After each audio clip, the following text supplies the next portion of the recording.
O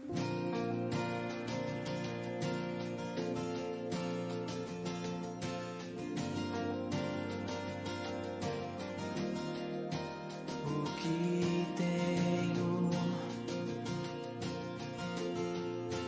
a não ser tanto amor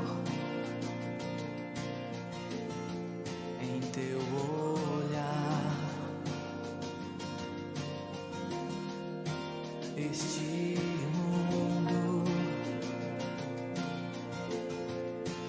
vai passar, mas tua verdade ficará. Jesus, eu só tenho a ti esperança para mim. Se estou triste, minha fé está em ti. Tua mão sustenta o céu e sustenta o meu viver. Teu amor me guiará até o fim. O que tenho a não ser tanto amor em teu olhar? Este mundo vai passar, mas tua verdade ficará. Jesus, eu só tenho a ti esperança para mim. Se estou triste, minha fé está em ti. A tua mão, Senhor, tua mão sustenta o céu e sustenta o meu viver. Teu amor me guiará até o fim. Oh.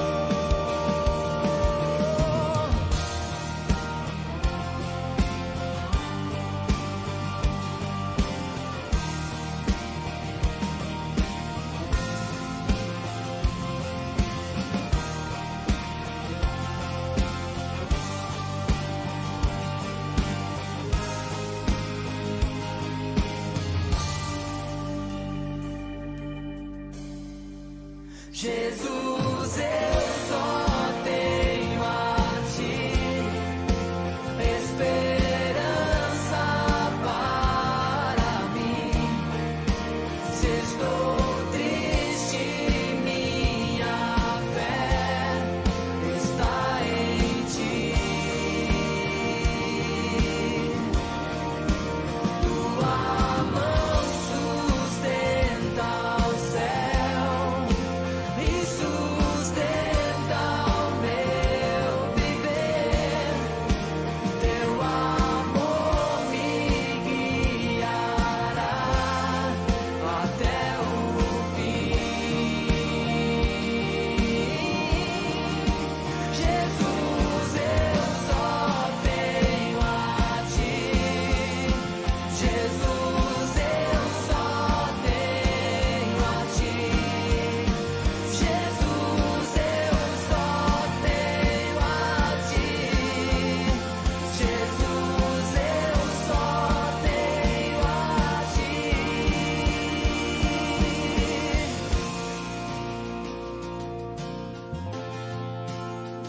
só tenho a ti, Senhor.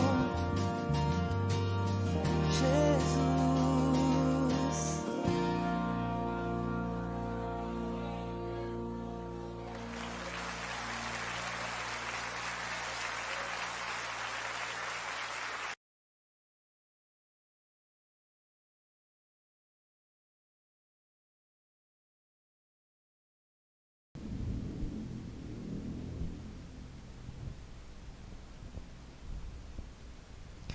Graças e paz, irmãos, louvado seja o nome do nosso Deus.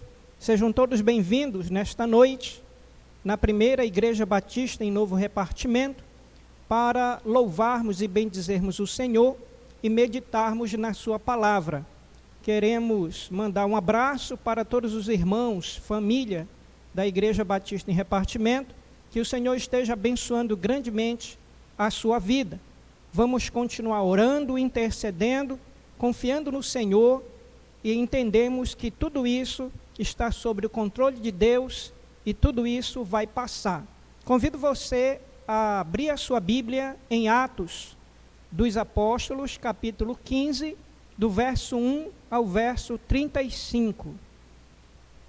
E você vai deixar a sua Bíblia aberta neste capítulo, porque hoje nós vamos meditar no Concílio de Jerusalém, Atos 15, de 1 a 35. E nós vamos proceder da seguinte maneira: nós vamos fazer a exposição de cada parágrafo, de cada cena, e vamos fazer a aplicação desses parágrafos. Lucas, ele abre um espaço entre a primeira viagem missionária de Paulo e a segunda viagem missionária, que começa no capítulo 15, a partir do versículo 36, sobre o concílio de Jerusalém. Então, nós vamos ver o que aconteceu neste concílio, o que foi tratado neste concílio, e o resultado deste concílio. E vamos ver o que a palavra de Deus tem para aplicar nas nossas vidas, em nosso tempo. Nós cremos que a palavra é viva e a palavra é eficaz. E nós cremos que esse texto é um texto belíssimo para meditarmos e tirarmos deles grandes lições. Então, nós vamos orar nesse momento, e você deixe a sua Bíblia aberta em Atos capítulo 15, de 1 a 35. Pai Santo, nós te agradecemos em nome de Jesus pela tua graça e bondade. Ilumina nossa mente nesta hora para meditarmos na tua palavra e dela aprendermos. Que o Senhor também abençoe nossos ouvintes, irmãos, que estarão nos acompanhando nesta mensagem. E que assim, Pai amado, as nossas vidas sejam abençoadas por Ti, através da Tua santa palavra. Que a graça do Senhor esteja sobre nossas vidas, sobre cada família, e que no nome de Jesus Cristo, o Teu nome seja glorificado no meio de nós. Assim nós te agradecemos em nome de Jesus. Amém e amém. Lucas, ele vai escrever a partir do capítulo 15, verso 1, sobre o concílio de Jerusalém. Esse é o nosso tema nesta noite. Então você vai acompanhar aí na sua Bíblia aberta, cada parágrafo, para nós entendermos como foi que deu início e como terminou esse concílio, primeiro concílio em Jerusalém. O versículo 1 diz que alguns indivíduos que desceram da Judeia ensinavam aos irmãos. Lucas não nos descreve, não mostra quem são esses indivíduos. Ele nos diz que esses indivíduos desceram da Judeia com a finalidade de ensinar os irmãos em Antioquia da Síria, a igreja que enviou Paulo e Barnabé à primeira viagem missionária. Mas o próprio parágrafo, ele vai nos mostrar, veja aí, quem são esses indivíduos. No versículo 5 diz que eles eram da seita dos fariseus. Então, no versículo 5, ele vai dizer que esses indivíduos que Lucas escreve eram da seita dos fariseus. sendo que esses da seita dos fariseus, eles já eram cristãos convertidos e acreditavam na pessoa de Jesus Cristo como Messias e como Senhor e Salvador. E na parte B do versículo vai dizer qual é a causa do problema que resultou neste concílio em Jerusalém. Então, lembrando que esses indivíduos que desceram da Judéia ensinavam os irmãos. E nós vamos ver o que era que eles ensinavam. Se não vos circuncidardes segundo o costume de Moisés, não podeis ser salvos. Então, observe aí essa frase, que é exatamente esse costume que esses fariseus querem aplicar na vida dos gentios. Ou seja, eles estão dizendo que se esses novos irmãos não passarem pela circuncisão, e todos nós sabemos o que é a circuncisão, segundo o costume de Moisés. Isso indica que esses irmãos fariseus, crentes em Cristo Jesus, eles ainda guardavam esses costumes de Moisés. E eles queriam aplicar esse costume na vida dos novos crentes, que eram os gentios. E quem eram esses gentios? Gentios que estavam na igreja de Antioquia e gentios também que estavam nas igrejas que Paulo implantou na sua primeira viagem missionária. Então, se eles não guardassem o costume de Moisés, não podeis ser salvos. Ou seja, eles não poderiam ter a salvação. E a salvação para eles era por meio do costume de Moisés.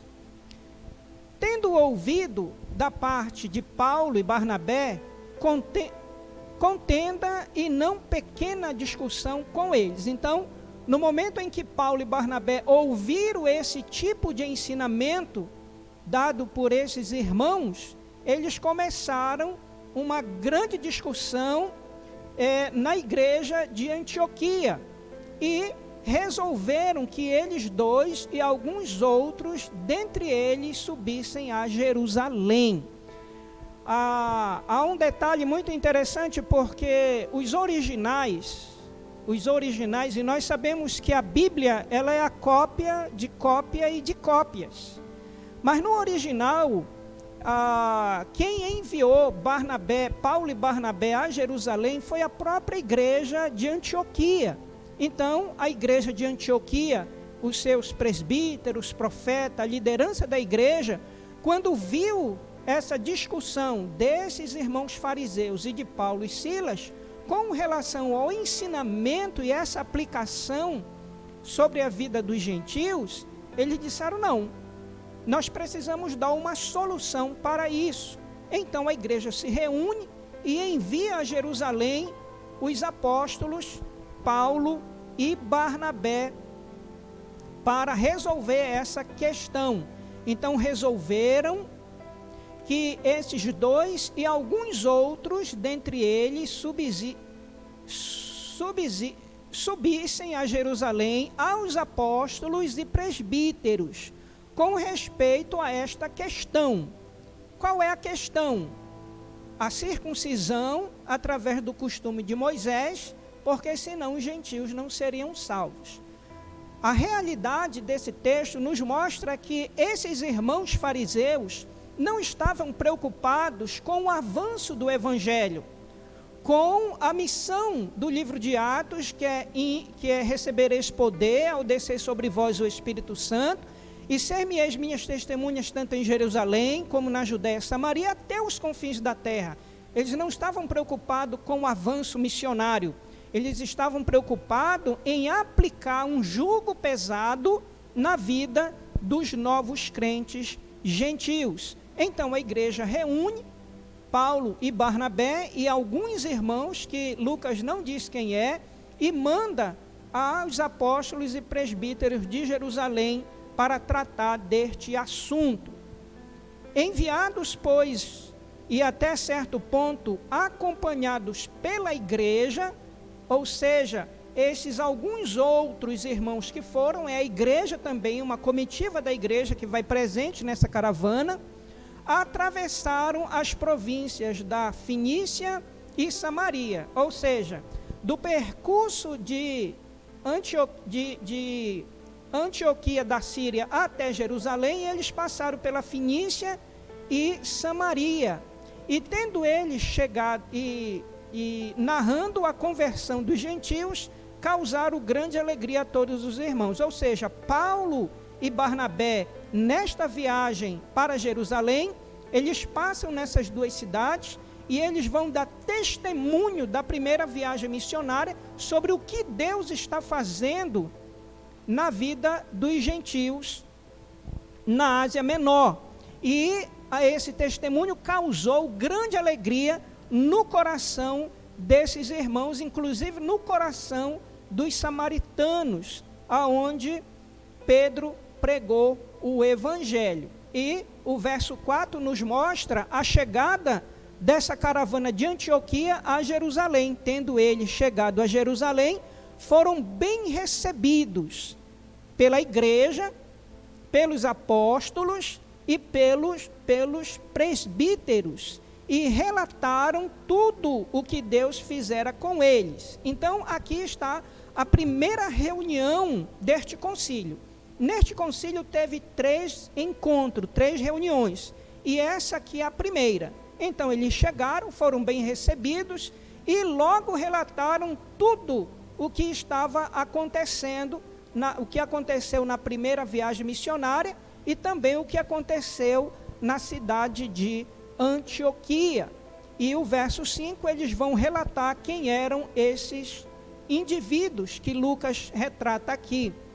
Diz que insurgiram-se, entretanto, alguns da seita dos fariseus que haviam crido. Ou seja, essa frase aqui, haviam crido, significa que esses fariseus, da seita dos fariseus de Jerusalém, a qual também anteriormente Paulo fazia parte, eram crentes. Eles haviam crido na pessoa de Jesus Cristo, embora eles ainda guardavam os costumes de Moisés naquele contexto. E eles queriam aplicar isso na vida dos irmãos gentios, dizendo, é necessário circuncidá-los e determinar-lhes que observem a lei de Moisés. Então, o primeiro parágrafo do verso 1 ao verso 5, nós vamos ver os indivíduos, nós vamos ver que tudo isso repousa sobre o ensinamento. Então, essa aqui é a primeira lição para a igreja contemporânea hoje, ou seja, não podemos deixar qualquer pessoa ensinar a igreja. Ou seja, se essa pessoa ela quer ensinar a igreja a partir dos seus costumes, a partir dos seus achismos, trará certamente problemas para a igreja. Hoje nós vamos sempre ver que muitos pastores, principalmente pastores reformados, pastores presbiterianos, batistas, pastores da cristã evangélicas e muitos outros pastores sempre estão dizendo que hoje, no nosso tempo, precisamos de uma reforma nas nossas igrejas, exatamente porque está sendo ensinado aquilo que não está pautado na palavra de Deus. Então, logo em Jerusalém, tudo isso que está acontecendo em Jerusalém tem um percurso aqui de 10 anos, então está fazendo aproximadamente 10 anos que o evangelho começou a ser pregado em Jerusalém, em Samaria, na Judeia, até os confins da terra. O livro de Atos leva 30 anos para ser escrito, e nesse momento dessa narrativa histórica, já se passou 10 anos. Então, após esses 10 anos, então surge agora um problema doutrinário no meio da igreja e que precisa ser resolvido. E quem vai resolver isso? Os apóstolos, os presbíteros, juntamente com a igreja. Então nós vamos ver também neste capítulo 15 que a igreja ela já está atuando sobre os cuidados doutrinários que surgem no meio dela através de pessoas que ainda guardam determinados costumes. Então é por isso que hoje nós temos uma gama muito grande de igrejas e está sendo pregado muitos ensinamentos que não estão pautados na palavra de Deus, e no nosso tempo isso precisa ser tratado, por isso que precisamos de uma reforma. Uma outra lição que nos traz esse texto é que esses problemas, eles não são de fora para dentro, mas eles surgem dentro da própria igreja. Como esses irmãos que eram da seita dos fariseus, eles frequentavam Jerusalém, eles frequentavam a igreja, então eles surgem com um novo ensinamento. Então, nós temos que ter muito cuidado com o que está sendo ensinado e quem está ensinando a igreja do Senhor. Então, essa foi a controvérsia sobre a circuncisão dos gentios, e nós vamos ver agora a partir do versículo 6, a segunda reunião dos apóstolos e presbíteros em Jerusalém, que vai do verso 6 ao verso 11. Então, se reuniram os apóstolos e os presbíteros para examinar a questão. Então, agora eles se reúnem mais uma vez para examinar a questão. E qual questão era? A questão que está no verso 1, parte B. Havendo grande debate, Pedro tomou a palavra e lhes disse, e aí eu quero que você observe a fundamentação da fala de Pedro, baseado no versos 8, 9 e 10, para que nós possamos também tirar daqui lições importantes de como nós precisamos defender a doutrina, ter cuidado com os ensinos e precisa ter fundamento. E vamos ver aqui qual é a fala de Pedro a partir do verso 7. Havendo grande debate, ou seja, a igreja estava debatendo juntamente com os fariseus da seita dos fariseus com relação à questão da circuncisão. Então, verso 7 ainda, irmãos, disse Pedro, irmãos, vós sabeis que desde há muito Deus me escolheu dentre vós para que, por meu intermédio, ouvisse os gentios a palavra do evangelho e crescem. Olha, essa fala de Pedro, ele está se reportando, e veja que isso acontece aproximadamente 10 anos.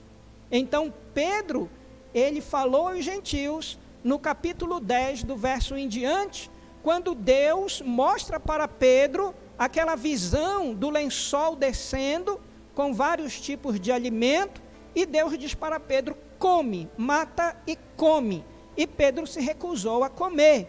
E logo depois, Pedro recebe a visita de mensageiros de Cornélio, e Pedro vai até a casa de Cornélio, e diz o texto que ele pregou o evangelho, e Cornélio e todos da sua casa foram cheios do Espírito Santo, da mesma forma que a igreja de Jerusalém também foi cheia do Espírito Santo, no capítulo 2 de Atos. Então, veja a fundamentação de Pedro com relação à sua defesa. Então ele vai dizer, ouvissem os gentios a palavra do evangelho e crescem. Então Cornélio creu e Cornélio foi cheio do Espírito Santo. E se você ler o texto, a única coisa que Pedro, ele pede para Cornélio é que ele seja batizado.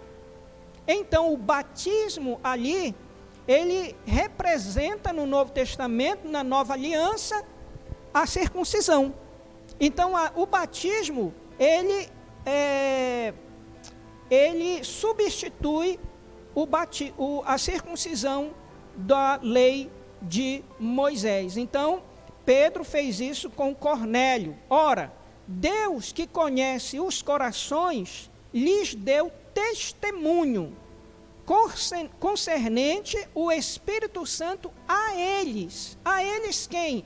A Cornélio e toda a sua casa, ou seja, Deus derramou o Espírito Santo sobre a vida de Cornélio, sobre a vida dos gentios. Então, Pedro aqui, no seu discurso, no verso 8, ele fala exatamente de Deus que conhece os nossos corações. Então, é Deus que dá a salvação, é Deus que escolhe cada recipiente para ser cheio do Espírito Santo. E coube a Deus escolher os gentios para enchê-los com o Espírito Santo também, e nada mais, apenas isso. Pedro, entendendo, apenas pediu para que eles fossem batizados, para dar testemunhos e daquela forma fazerem parte da família cristã. Então, Pedro ressalta aqui exatamente que Deus conhece os corações e que Ele dá o Espírito Santo a quem Ele quer, como também a nós nos concedera, ele se referindo ao Pentecoste do capítulo 2. E não estabeleceu, verso 9, e não estabeleceu, veja essa palavra aí, e não estabeleceu distinção alguma entre nós e eles. E você vai ver muito isso nas cartas paulinas, que Paulo e Pedro também, eles sempre vão falar que não há divisão entre judeus e gregos, mas um só é o corpo de Cristo, a igreja do Senhor. Então, não estabeleceu distinção, é um povo só, é apenas o povo de Deus, e purificando-lhes pela fé o coração. Então, veja aí, que através da purificação, ou seja, agora a purificação, ela não é mais através da circuncisão, mas através do próprio Deus purificando o coração dessas pessoas e convertendo a eles mediante a fé. E nós vamos ver que a fé e a lei, ela vai ser um tema recorrente nas viagens de Paulo e também nas suas cartas, né? Purificando-lhes pela fé o coração. Coração aqui é mente, ou seja, a mente dos gentios foi purificada, assim como a mente também dos judeus. Então, a purificação, ela vem mediante a conversão, o ouvir a palavra de Deus, o crer, o confessar, o arrependimento, e essa pessoa vai ser purificada mediante essa conversão, através da palavra de Deus e não mais através do costume. Então veja que Pedro, ele está tecendo a defesa sobre a não circuncisão dos gentios. Agora, verso 10, agora pois, por que tentais a Deus? E agora Pedro está falando diretamente com os fariseus, da seita dos fariseus, por que vocês estão tentando a Deus? E aqui a gente lembra da fala do professor de Paulo ali em Jerusalém, quando os fariseus queriam perseguir a igreja, os apóstolos, e Gamaliel vai dizer, porventura vocês vão tentar a Deus, ou vocês vão contra Deus? Se for de Deus, quem é que vai se levantar contra Deus? Se não for de Deus, isso vai acabar. Então Pedro, ele usa novamente essa frase, tentais a Deus, exatamente para os opositores aqui, querendo colocar algo sobre a salvação, pondo sobre a cerviz dos discípulos um jugo. Então o objetivo deles era esse, era colocar um jugo pesado sobre a vida dos gentios. Então eles não estão preocupados com o avanço do evangelho, com vidas para serem restauradas e com o objetivo de cuidar dessas pessoas. Mas eles estão presos no costume de Moisés e tentando colocar um jugo pesado sobre a vida desses irmãos. E você aqui, nessa palavra jugo, você também vai recordar quando Jesus disse que o meu jugo, que aqui nós podemos ver também como carga, né? E Jesus vai dizer que o jugo dele é suave. Esse jugo do homem é pesado, mas o jugo de Jesus, ele é suave para a vida de todo aquele que nele crê. Você vai ver isso em Mateus capítulo 11. E Paulo vai repetir isso também em Romanos capítulo 3, Gálatas capítulo 2, Efésios capítulo 2. Então, o jugo de Deus, de Cristo, ele é suave. Na realidade, ele vem para tirar uma carga da vida dos gentios, que nem nossos pais puderam suportar. Então, se os nossos pais não puderam suportar, e ele vai dizer, e nem nós também suportamos. E você vai lembrar quando o povo de Israel sai do Egito e passa 40 anos no deserto e chega na cidade prometida, na Canaã, você vai ver que no primeiro culto que eles fizeram, diz que todos foram circuncidados. Tá? Então, naquele contexto, o povo precisava ser purificado através da circuncisão.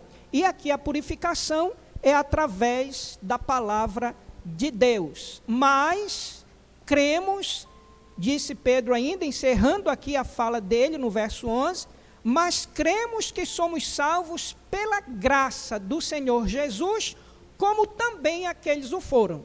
Ou seja, a mesma graça que foi derramada sobre nós, é a mesma graça que está sendo derramada também na vida dos gentios. E não precisa de circuncisão e nem guardar a lei de Moisés. Então, essa é a fala de Pedro. E qual é a lição que nós tiramos aqui? A primeira lição que nós tiramos é que quando há um problema doutrinário, a igreja precisa se reunir para tratar este problema e apresentar uma solução. Uma outra lição que nós tiramos aqui é que toda defesa ela precisa estar baseada no testemunho, ou seja, vivido aqui no caso por Pedro, hoje, através da palavra de Deus. Então, qualquer pessoa que venha dizer, Deus disse, Deus me disse, apresente o endereço. Porque se você não apresentar o endereço, não apresentar a fundamentação, você está ferindo a palavra de Deus, entristecendo o Espírito Santo e indo de encontro àquilo que Deus nos ensina. Por isso que no verso 10 vai dizer, tentais a Deus, ou seja, né, se isso for de Deus vai acontecer, mas se não for de Deus, não vai trazer edificação. Então, o verso 11 é a conclusão daquilo que Pedro pensa sobre o verso 1, parte B. Mas cremos que somos salvos pela graça do Senhor Jesus Cristo, como também aqueles o foram. Então, esse é o segundo parágrafo, e agora nós vamos ver a fala de Tiago. E eu quero dizer para os irmãos que este Tiago não é o apóstolo, mas este Tiago, ele é o presbítero da igreja em Jerusalém, irmão uterino de Jesus Cristo. Ou seja, ele é um líder na igreja em Jerusalém e ele está presidindo esse concílio. Ou seja, ele é o presidente desse concílio. Pedro fez a defesa. Paulo também daqui a pouco vai fazer a sua defesa. E toda a igreja está reunida. E nós vamos ver isso do verso 12 até o verso 21. E diz que, e toda a multidão silenciou a partir da fala de Pedro. Ou seja, contra fatos não há argumento. Então ninguém conseguiu argumentar com Pedro naquele momento, fazer uma controvérsia contra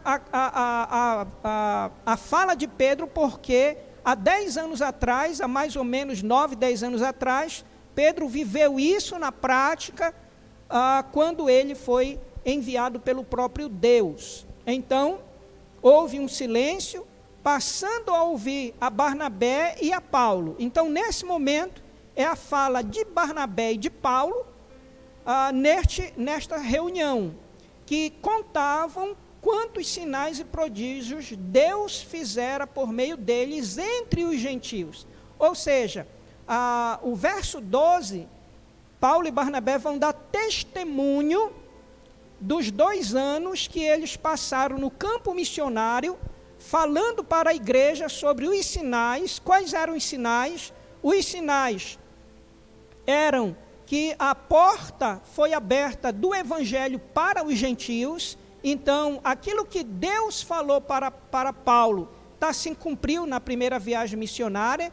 Então, os sinais que Deus fez ali também, os prodígios, por exemplo, o coxo que foi, o aleijado que foi curado.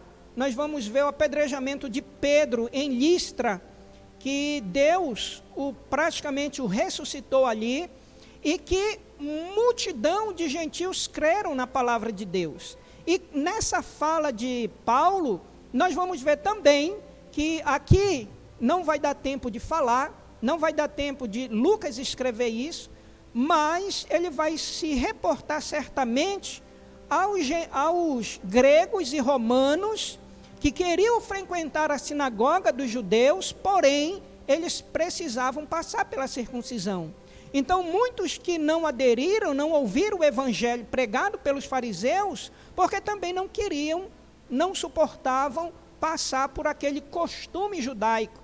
Então, da mesma forma aqui na fala de Pedro, Pedro relata isso. Então, que contavam quantos sinais e prodígios Deus fizera por meio deles entre os gentios.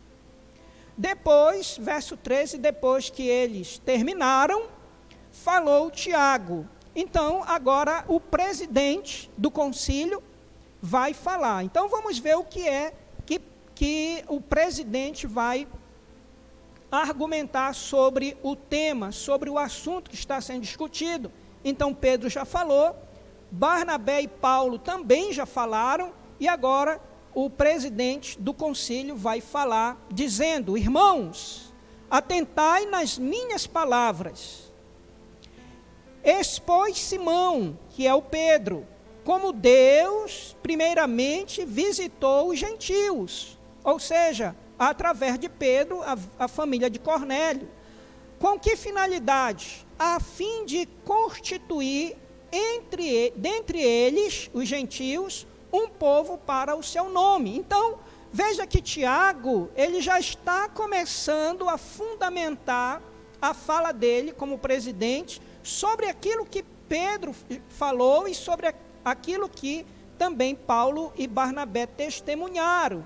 Então, a fim de constituir dentre eles um povo para o seu nome. Ou seja, vocês vão contra isso?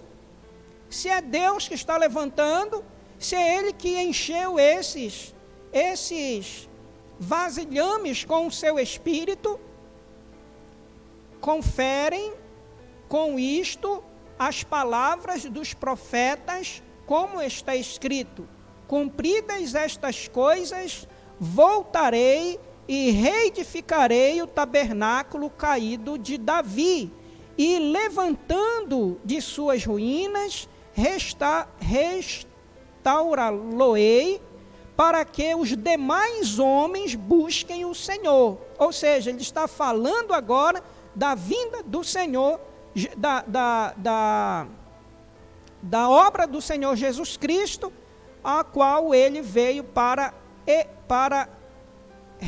reedificar o seu tabernáculo, ou seja, um novo povo. O verso 17, para que os demais homens busquem o Senhor. Ou seja, a salvação, ela se estendeu para os gentios e para todo aquele que nele crê, a partir da obra redentora do Senhor Jesus Cristo. E também todos os gentios sobre os quais tem sido invocado o meu nome. Amém? Louvado seja Deus. Então, tudo repousa sobre a pessoa do nosso Senhor Jesus Cristo, e nós vamos ver claramente na fala desses homens de Deus, a Trindade, o Deus Pai, Deus Filho e Deus Espírito Santo. E também todos os gentios sobre os quais tem sido invocado o meu nome, diz o Senhor, que faz estas coisas conhecidas deste século. Então, quem é o agente principal? É o Senhor. É o Senhor. Se Ele é o agente principal, quem é que está acima da sua vontade? Ninguém. Então ele levantou Pedro, ele levantou Paulo, Barnabé, a igreja, edificou, batizou com o Espírito Santo, foram cheios do Espírito Santo e deu a missão. Então, aonde é que está a missão?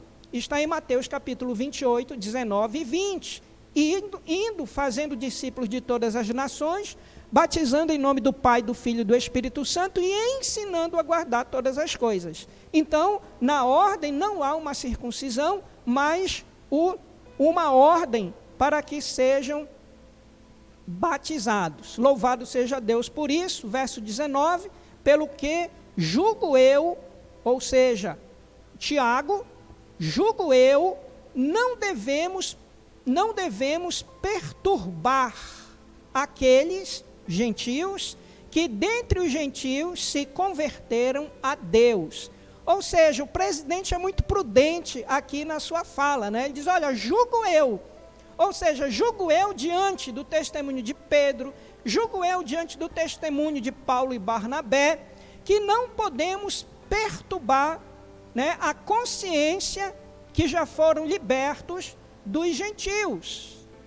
Então, ele aplica isso sobre o Senhor. Então, diz o Senhor, que faz estas coisas conhecidas deste século.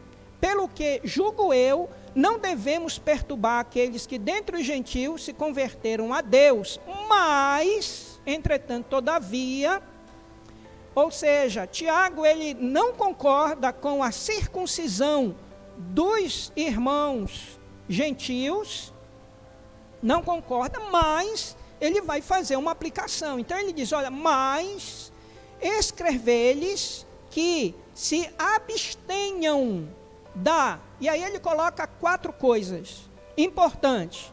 Então, 4 coisas que os gentios... Olha, vocês não vão passar pela circuncisão, não vão se circuncidar, não vão guardar os costumes de Moisés, porém, todavia, mas vocês devem se abster de 4 coisas. Primeiro, da contaminação dos ídolos. Segundo, das relações sexuais ilícitas. 4, terceira, carne de animais sufocados. E em quarto, o sangue. Por quê? E ele vai explicar o porquê. Porque Moisés tem em cada cidade, destes tempos antigos, os que o pregam nas sinagogas, onde é lido todos os sábados. O que é que Tiago está dizendo aqui? Tiago, ele está se referindo ao procedimento do culto. Ou seja, para que haja harmonia, para que haja equilíbrio no meio da igreja, é aconselhado que vocês, gentios, primeiro, não acabe com os costumes dos ídolos. E dentro desse costume do culto que os gentios praticavam, havia também, por exemplo, você vai ver na igreja de Corinto, isso, as relações sexuais ilícitas, você vai ver o sacrifício de animais, né, sufocados, e você vai ver também que eles comiam sangue, né? Então, dentro do aspecto da aplicação, está se referindo ao culto. Não é uma proibição que está se colocando na questão, por exemplo, da alimentação. Aqui nesse texto há uma grande discussão sobre a questão de comer galinha à cabidela, né? Tem muita gente que gosta de galinha à cabidela, seja com o sangue. Eu nunca comi, né? Mas tem muita gente que gosta. E muita gente fala sobre essa questão aqui. Ou seja, Tiago não está proibindo. Não está proibindo. Mas o que é que ele está dizendo? Que é melhor que vocês não façam isso, porque vocês vão estar congregando em comunhão também com os judeus. Então, se depender de vós, tende paz com todos os homens. Então, é o conselho que eles estão colocando para os gentios com relação a alguns costumes e também a maneira como eles celebravam os seus deuses pagãos. Então, aqui está muito claro na fala de Tiago, para que haja uma comunhão. Por isso que ele vai colocar e vai justificar, dizendo por quê? Porque Moisés tem em cada cidade, ou seja, em cada cidade tem uma sinagoga. Se for uma igreja somente de gentios, não vai haver problema, mas nós vamos ver esse problema. Por exemplo, nós vamos ver na igreja dos Coríntios, né, Paulo escrevendo sobre comida sacrificada e etc. Né? Então, por isso que ele vai colocar essa questão, onde todos os sábados era pregado em cada sinagoga. Então, vamos lá para o penúltimo parágrafo, a decisão enviada. Vamos ver qual foi a decisão enviada do versículo 22 ao versículo 29. Então, pareceu bem aos apóstolos, ou seja, a fala de Pedro, a fala de Paulo e Barnabé, e a fala também de Tiago. Então, pareceu bem aos apóstolos, aos presbíteros e com toda a igreja, tendo elegido homens dentre eles. Então, enviá-los, né? Então, a igreja em Jerusalém, ela escolhe alguns homens aqui para irem até a igreja de Antioquia, juntamente com Paulo e Barnabé, a Antioquia. E aqui Lucas vai destacar Judas, chamado Barsabas, e Silas, homens notáveis entre os irmãos. Então, veja que aqui Lucas destaca uma característica, né? Eram homens notáveis da igreja de Jerusalém, que iam levar esta carta, que foi feita nesse concílio para os irmãos ali em Jerusalém. E aqui nós vamos ver a terceira reunião deles para definir isso. Então, eles estão definidos nessa terceira reunião, que eles vão enviar Judas e Silas para levar esta carta. Verso 23, escrevendo por mão deles, os irmãos, tanto os apóstolos como os presbíteros, aos irmãos de entre os gentios em Antioquia. Então, a carta ela é direcionada aos gentios. Só quero destacar aqui que esse capítulo 15, de 1 a 35, ele é muito relevante para Lucas, porque Lucas é gentil. Então, Lucas está extremamente interessado no resultado desse concílio, porque também isso vai refletir sobre a sua vida. Então, o autor, ele se encontra dentro daquilo que ele está escrevendo. Ainda o final do verso 23, Síria e Cilícia, saudações. 24, visto sabemos que alguns que saíram dentre nós sem nenhuma autorização. E aqui é muito interessante porque na carta está sendo registrado aos irmãos de Antioquia que aqueles cidadãos que estavam em Antioquia ensinando sobre a circuncisão não tinham nenhuma autorização da igreja de Jerusalém para ensinar tal recomendação. Então, isso aqui é muito importante para a vida da igreja. Então, toda pessoa que vai, a uma outra igreja co-irmã, precisa ter autorização da liderança e da igreja que está enviando. Então, Jerusalém está dizendo que esses, sem nenhuma autorização, ou seja, eles não tinham autorização dos apóstolos, dos presbíteros e da igreja para ensinar esse assunto em Antioquia. Vos tem perturbado com palavras, transtornando a vossa alma, a vossa mente, pareceu-nos bem chegados a pleno acordo. Eleger alguns homens, agora é legal, é legítimo, essa visita, e enviá-los a vós outros com os nossos amados irmãos, Barnabé e também Paulo. E aí ele vai dar um destaque aqui, dizendo que Barnabé e Paulo são homens que têm exposto a vida pelo nome de nosso Senhor Jesus Cristo. Ou seja, Jerusalém está reconhecendo o ministério missionário de Paulo e Barnabé através da igreja que está em Antioquia, porque são homens que estão dando a sua vida pelo avanço do Evangelho, fazendo um contraponto sobre aqueles que não tinham autorização para ensinar nada,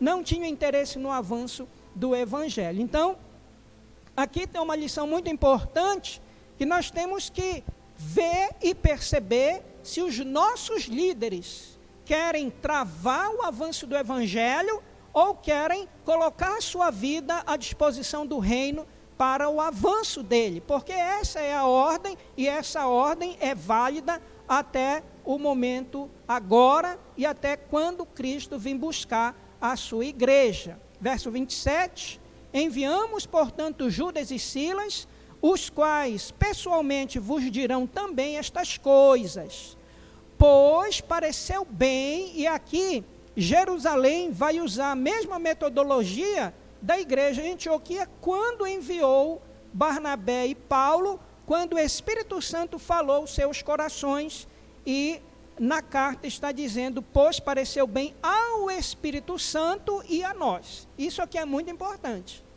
Essa ordem, ela não pode ser invertida, e no dia que ela é invertida, dá problema para o reino e para a igreja. Quando é a nossa vontade, a gente usa de pretexto, dizendo que é o Espírito Santo, como a gente vê hoje muito em nosso contexto, e aqui é uma grande lição para nós hoje.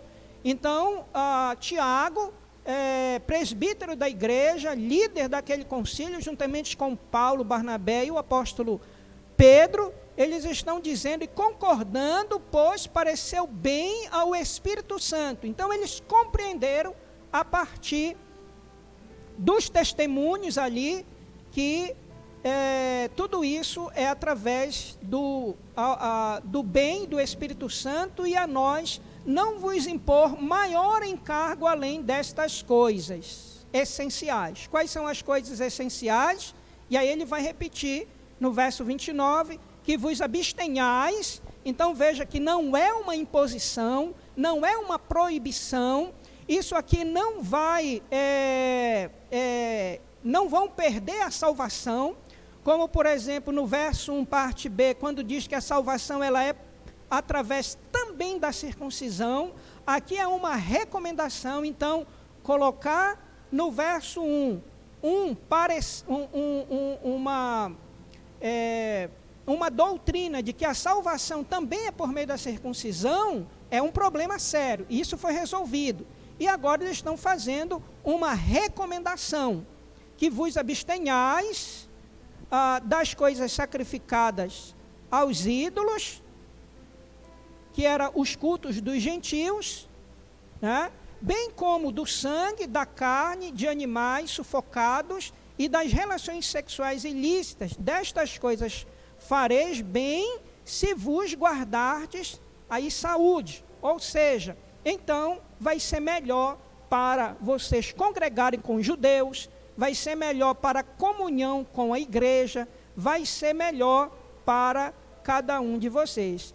Eu destaco aqui que deve ser proibido, né, dentro desse contexto, o sacrifício aos ídolos. Esse acabou na vida dos gentios, não tem mais, né?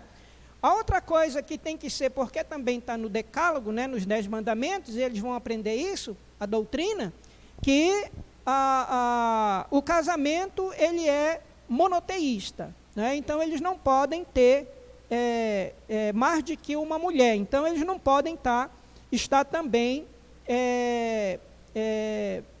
fraudando aí o seu casamento. E a terceira, animais sufocados, não vai mais haver com relação a sacrifício e nem tomar o sangue, né? Então não é uma incisão, não é uma proibição, mas é um conselho que eles estão dando para que haja um bem-estar no meio da igreja. E aqui eu finalizo, né, com a leitura da mensagem, da carta, agora para os gentios, já na igreja de Antioquia.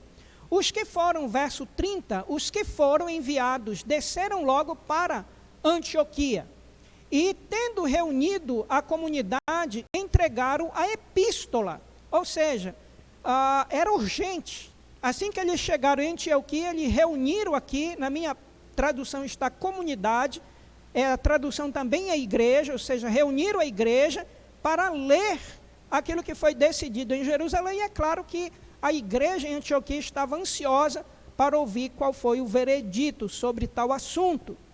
Verso 31, quando a leram, sobremaneira se alegraram pelo conforto recebido. Louvado seja Deus por isso. Então, isso trouxe um alívio muito grande para o coração dos gentios, principalmente gregos, romanos, que não achavam absurdo a circuncisão. Verso 32 diz que Judas e Silas, que eram também profetas, e aqui agora Lucas ele vai destacar a função de Judas e Silas em Jerusalém. Então, nós poderíamos até dizer que em Jerusalém havia apóstolos, presbíteros e profetas também. O que foi que eles fizeram? Primeiro, fizeram 3 coisas ali com a igreja.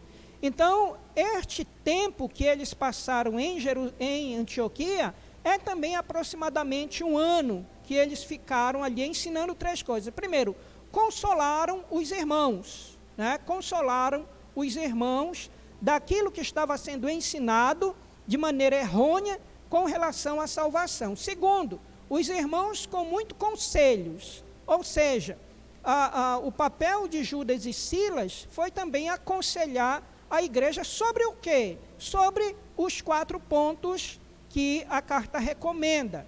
E, em terceiro lugar, fortaleceram. Fortaleceram em quê? Ainda na doutrina dos apóstolos, na doutrina que a igreja estava perseverando. Então, a ida desses irmãos não foi só para levar uma carta, mas também foi para ensinar a igreja de Antioquia. Verso 33, tendo-se demorado ali por algum tempo, esse algum tempo é aproximadamente 1 ano, os irmãos os deixaram voltar em paz aos que enviaram, né? Então, foi tão bom a estadia deles ali, que eles não queriam deixar aqueles irmãos voltar para Jerusalém. Paulo e Lucas nos dão uma informação muito interessante, que vai desaguar na segunda viagem missionária para a companhia de Paulo. Veja aí que está entre colchete, isso significa que não está nos manuscritos mais antigos aí, não aparece aí nos diversos textos mais antigos, que diz no verso 34, mas pareceu bem a Silas permanecer ali. Ou seja, a coisa estava tão boa em Antioquia, que Silas resolveu ficar e Judas retornou à cidade. Diz também que Paulo e Barnabé demoraram-se em Antioquia, lembrando que Paulo e Barnabé não é a primeira vez que eles desenvolvem esse ministério do ensinamento e da pregação. Então você vai ver 2 coisas aqui muito importantes que Paulo e Barnabé faziam.